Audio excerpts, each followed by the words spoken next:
Halo semua, nama saya Windra Swastika. Di video ini saya akan memberikan satu gambaran singkat ya tentang apa itu atau bagaimana cara menggunakan Microsoft Planner ya. Microsoft Planner itu apa? Microsoft Planner itu adalah satu aplikasi di dalam MS Teams yang bisa digunakan untuk mengorganisasi satu pekerjaan atau satu project secara bersamaan ya. Jadi kalau misalkan kita punya satu satu project ya yang kita butuh untuk uh, mengerjakan secara bersamaan dengan rekan A, rekan B, rekan C, rekan D. Nah, kita bisa mengorganisasikan tugas apa yang harus dikerjakan oleh rekan A, tugas apa yang harus dikerjakan rekan B, rekan C, rekan D, dan kapan tenggat waktunya. Ketika selesai, kita bisa memantau sampai sejauh mana pekerjaan itu sudah diselesaikan. Ya, di dalam Microsoft Teams, ya kita perlu membentuk Teams terlebih dahulu. Di sini saya sudah punya contoh ya, misalnya IF ya. Di dalam IF ini saya sudah ada beberapa member ya. Sudah ada beberapa member yang merupakan kolega ya, kolega di Universitas Macung. Nah, kemudian saya bisa membuat satu satu planner ya, satu tugas. Misalkan di sini akan dibuat satu seminar ya. Dalam seminar ini nanti kita perlu menentukan kapan harus mengontak pembicara A, kapan harus mengontak pembicara B, bagaimana untuk hospitality untuk pembicara dan sebagainya ya. Microsoft Planner. Jadi kita pakai ini ya tanda plus di sini, kemudian klik tanda plus, kemudian pilih aplikasi Planner ya. Di aplikasi Planner kita bisa membuat nama plan atau nama project yang akan kita kita buat ya. Misalkan dalam kasus ini new plan-nya adalah seminar AI ya. Kemudian klik save. Nah, ini adalah tampilan dari Microsoft Planner ya. Jadi kita bisa add task, kemudian kita bisa add new bucket ya. Task apa saja yang akan dikerjakan. Ini sebagai contoh ya, misalnya menghubungi narasumber A gitu ya.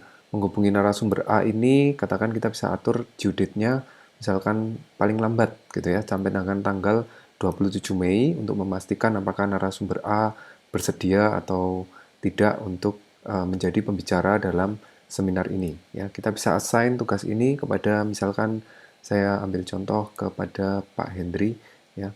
Kemudian add task, kemudian menghubungi narasumber B ya. Kemudian kita bisa set due date misalkan 27. Untuk narasumber B kita bisa assign kepada Windra Swastika ya, add task.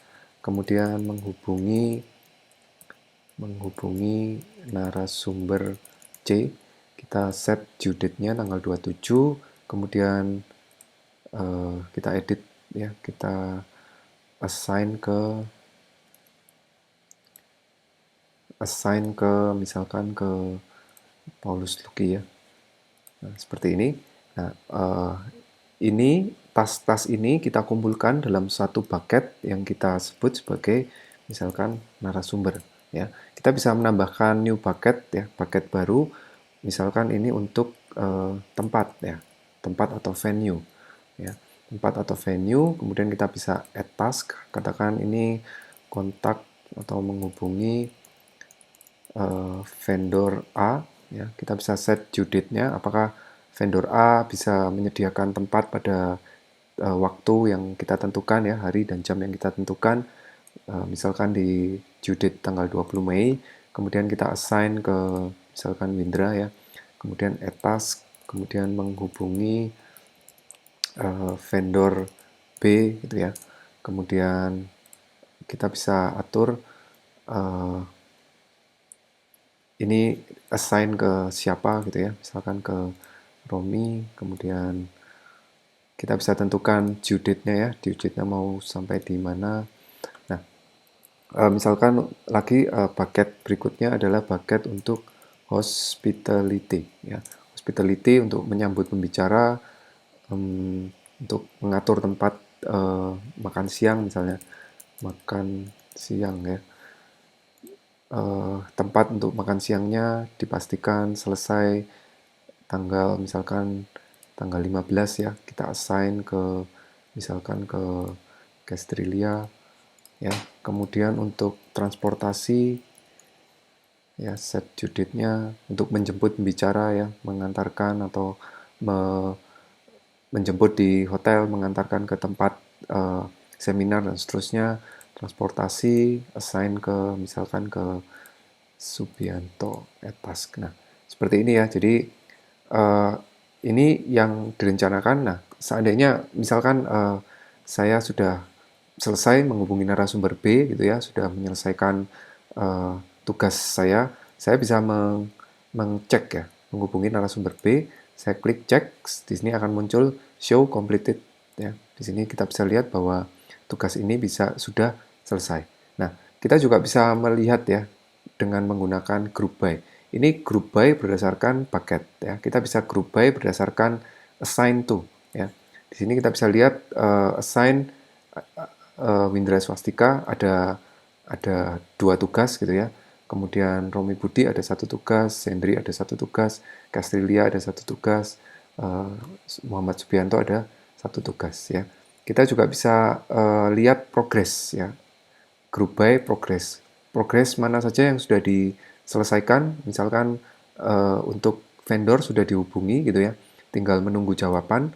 Nah, kita bisa pindahkan ke in progress. Ya, misalkan narasumber A sudah dihubungi, tinggal menunggu jawaban. Ini juga bisa kita pindahkan ke in progress. Ya.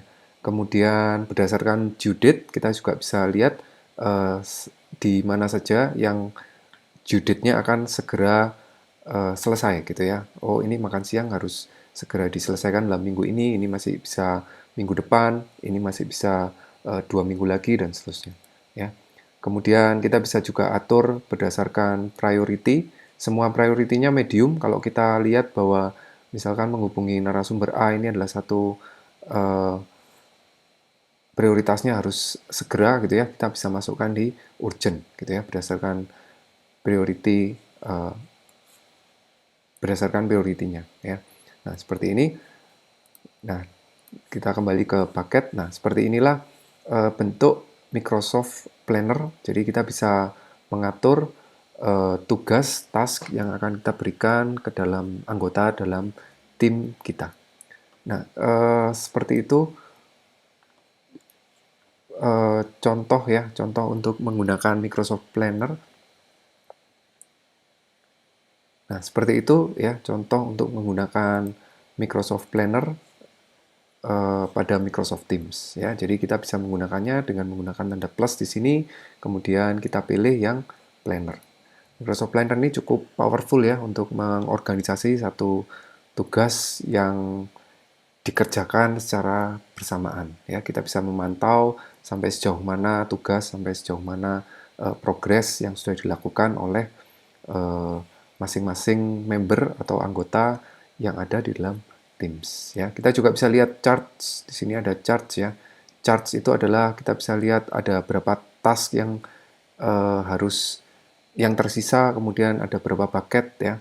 Kemudian kita juga bisa lihat priority task ya. Kemudian member yang diberikan tugas siapa saja ya.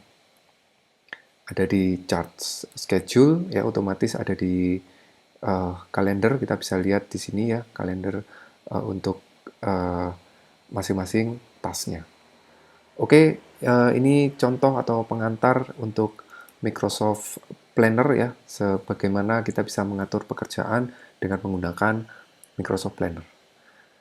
Sampai di sini video untuk Microsoft Planner. Sampai ketemu di video-video berikutnya.